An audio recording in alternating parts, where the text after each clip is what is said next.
ഒരുപക്ഷേ കേരളത്തിലെ ഏറ്റവും കൂടുതൽ, കേരളത്തിലെന്ന് മാത്രമല്ല നമ്മുടെ ചാനലുകൾ കാണുന്ന ഏറ്റവും കൂടുതൽ ആളുകൾ കാണുന്നൊരു സമയമായിരിക്കും ഈ നറുക്കെടുപ്പിൻ്റെ ഈ സമയം.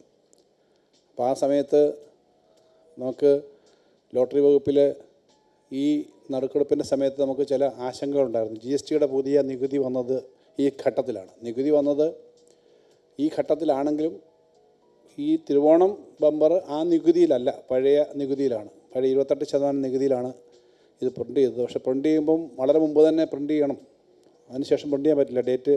നികുതി ഡേറ്റ് വരുന്നതിൻ്റെ മുമ്പ് ചെയ്യണം. അതനുസരിച്ച് കാര്യങ്ങൾ ചെയ്തു. റെക്കോർഡ് വിൽപ്പനയാണ് ഇപ്രാവശ്യത്തെ ലോട്ടറിയുടെ.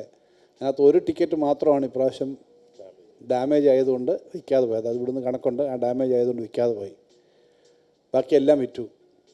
ഏറ്റവും കൂടുതൽ തുക ഇതിനകത്ത് ഒന്നാം സമ്മാനം 25 കോടി എന്നുള്ളത് മാത്രമല്ല, കോടികൾ സമ്മാനം നൽകുന്നു. 20 പേർക്ക് ഓരോ കോടിയുണ്ട്. സാധാരണ 20 ടിക്കറ്റിൻ്റെ ഒന്നാം സമ്മാനമാണ് സാധാരണ ടിക്കറ്റിൻ്റെ.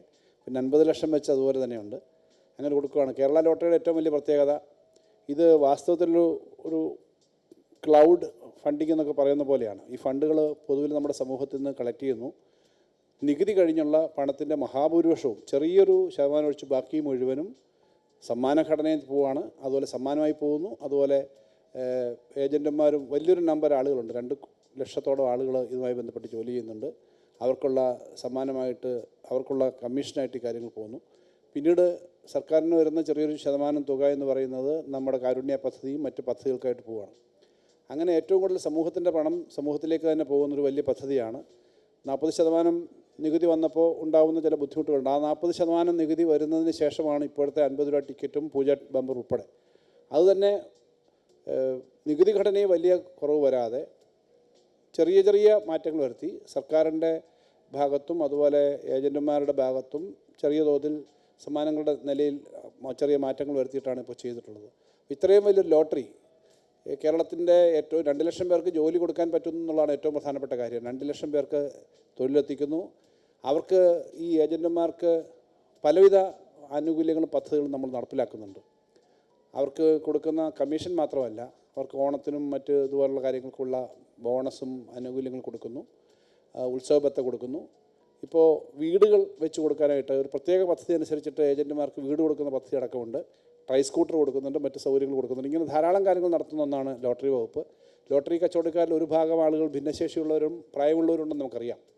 അവർക്ക് സൗകര്യപ്രദമായ ബാരിയർ ഫ്രീ ആയിട്ടുള്ള ഓഫീസുകളാവണമെന്ന് ലോട്ടറി വകുപ്പ് തീരുമാനിച്ചിട്ടുണ്ട്. താഴത്തെ നിലയിൽ തന്നെ പരമാവധി ഓഫീസുകളാക്കാൻ വേണ്ടിയിട്ടുള്ള ശ്രമങ്ങൾ നടക്കുകയാണ്. അങ്ങനെ വളരെ വലിയ ഒരു സാമൂഹ്യമായ ഇടപെടലും പ്രവർത്തനവും നടത്തുന്ന ഒന്നാണ് ഈ ലോട്ടറി. അപ്പോൾ ലോട്ടറിയുടെ ഏറ്റവും ആകർഷകമായ പദ്ധതിയാണ് നമ്മുടെ ഉദ്യോഗസ്ഥന്മാർ പറഞ്ഞത്. ഞങ്ങൾ ഈ ഓണത്തിൻ്റെ മഴ കാരണം അല്പം ഈ ഓണം ബമ്പർ അല്പം ഒന്ന് നീട്ടി വെച്ചിരുന്നു. അപ്പോൾ അത് കുറച്ചുകൂടി നമ്മൾ നീട്ടാൻ ആലോചിച്ചു. ഇപ്പോൾ ഡയറക്ടറും അന്ന് പറഞ്ഞത് അങ്ങനെ ഒരു ആവശ്യം പൊതുവെ വന്നിട്ടുണ്ട്. അത് നീട്ടിവെച്ചു. അത് മുഴുവൻ ലോട്ടറിയും ഇപ്പോൾ എല്ലാവരുടെയും കിട്ടി. ലോട്ടറി കിട്ടാനുള്ള ബുദ്ധിമുട്ടാണ്. ഇനിയുള്ള ആകെ നിങ്ങളുടെ എല്ലാം പ്രതീക്ഷ ലോട്ടറി ഒന്നാം സമ്മാനം അടിക്കണമെന്നാണ്. ഒന്നാം സമ്മാനം അല്ലെങ്കിൽ ഏതെങ്കിലുമൊക്കെ സമ്മാനം 5-5 ലക്ഷം ലോട്ടറി സമ്മാനങ്ങളുണ്ട് ഓണം ബമ്പറിൽ. ആ ലോട്ടറി സമ്മാനങ്ങൾ എല്ലാവർക്കും അടിക്കാനുള്ള ആഗ്രഹമുണ്ട്. എല്ലാവർക്കും അടിക്കട്ടെ എന്ന് ഞാനും ആശംസിക്കുകയാണ്. പക്ഷേ എല്ലാവർക്കും ലോട്ടറി അടിക്കില്ല എന്ന് നമുക്കറിയാം. അപ്പോൾ ഈ ലോട്ടറി അല്ലെങ്കിൽ അടുത്തൊരു ലോട്ടറി നമ്മൾ ചെയ്യുന്ന നമ്മളോട് കൊടുക്കുന്ന ഒരു 500 രൂപയോ 100 രൂപയോ 300 രൂപയോ 50 രൂപയോ സമൂഹത്തിന് ഗുണകരമായിട്ടാണ് പോകുന്നതെന്നുള്ള സന്തോഷമുണ്ട്. നന്നായിട്ട് ഈ കാര്യങ്ങൾ തുടർന്ന് മുന്നോട്ട് പോകാൻ ലോട്ടറി വകുപ്പിൻ്റെ പ്രവർത്തനങ്ങളെ അതിൻ്റെ വലിയ ലക്ഷക്കണക്കിന് വരുന്ന ഏജൻറ്റുമാരും കച്ചവടക്കാരും ഉൾപ്പെടെയുള്ള സമൂഹത്തിനോടൊപ്പം ചേർന്ന് നമുക്ക് ഈ ലോട്ടറി കൂടുതൽ മെച്ചപ്പെടുത്തി മുന്നോട്ട് കൊണ്ടുപോകാൻ ഇതെല്ലാം ആവേശമാവും, സന്തോഷമാവും. എല്ലാവർക്കും ഓണം കഴിഞ്ഞെങ്കിലും ഓണാശംസകൾ. ഇനി വരുന്ന പൂജ ബമ്പറിൻ്റെ ഉൾപ്പെടെ എല്ലാ ആശംസകളും നേർന്നുകൊണ്ട് എല്ലാ വിജയവും ലോട്ടറിയുടെ പ്രവർത്തനങ്ങൾക്ക് നേർന്നുകൊണ്ട് ഞാൻ എൻ്റെ വാക്കുകൾ അവസാനിപ്പിക്കുന്നു. ഒന്നാം സമ്മാനത്തിനായുള്ള നമ്പർ നറുക്കെടുക്കുവാനായി ബഹുമാനപ്പെട്ട ധനകാര്യ വകുപ്പ് മന്ത്രി ശ്രീ KN ബാലഗോപാൽ അവർകളോട് അഭ്യർത്ഥിക്കുന്നു.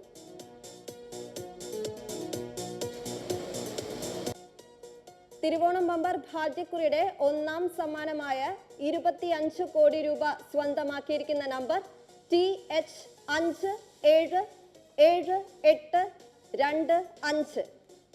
ആദ്യമായി രണ്ടാം സമ്മാനത്തിനായുള്ള ഒന്നാമത്തെ നമ്പർ നറുക്കെടുക്കുന്നു.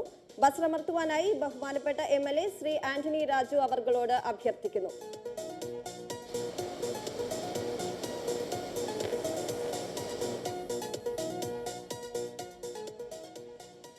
തിരുവോണം ബമ്പർ ഭാഗ്യക്കുറിയുടെ രണ്ടാം സമ്മാനത്തിനായുള്ള ഒന്നാമത്തെ നമ്പർ TK 459300.